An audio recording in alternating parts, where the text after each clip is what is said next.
ज्येष्ठ नागरिकांना आधार. ज्येष्ठ नागरिकांचा आधार बनून त्यांच्या वृद्धापकाळात अत्यंतिक काळजी घेणारे आजवरचे एकमेव नेते म्हणजे एकनाथ शिंदे. याच दृष्टिकोनातून त्यांनी राज्यातील ज्येष्ठ नागरिकांसाठी अनेक योजना जाहीर केल्या, जसं की 65 वर्षांवरील नागरिकांना 50% सूट आणि 75 वर्षांवरील नागरिकांना मोफत एसटी सेवा. जिथं जायचं असेल तिथं खुशाल जा.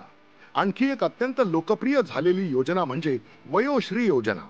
या योजनेतून 65 वर्षांवरील नागरिकांना श्रवण यंत्र, चष्मा, वॉकर आदी वैद्यकीय सहाय्यभूत उपकरणांसोबत मनस्वास्थ्य केंद्र, योगाभ्यास आदींकरिता अर्थसहाय्य मिळाले. विशेष म्हणजे 3,000 रुपयांपर्यंतची रक्कम त्यांच्या खात्यात थेट जमा केली गेली. मुख्यमंत्री तीर्थक्षेत्र योजनेद्वारे 60 वर्षांवरील नागरिकांना तीर्थयात्रेसाठी आर्थिक सहाय्यता निधी, तर प्रवाशांना 30,000 रुपयांचं अनुदान मिळालं. यामध्ये भोजन, प्रवास, निवास इत्यादी बाबींचा समावेश करण्यात आला. या योजनेतून अनेक धार्मिक स्थळांच्या भेटीची व्यवस्था नागरिकांसाठी केली जात आहे.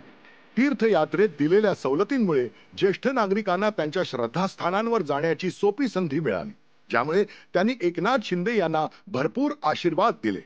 याच बरोबरीनं वयोवृद्धांची नियमित वैद्यकीय तपासणी केली जात असून अपंगत्व, मानसिक अस्वास्थ्यानं पीडित 15 लाख ज्येष्ठांना लाभ मिळतो आहे. ज्येष्ठांच्या सुरकुत्या हा प्रौढांसाठी रोड मॅप असतो, असं एकनाथ शिंदे नेहमी म्हणतात.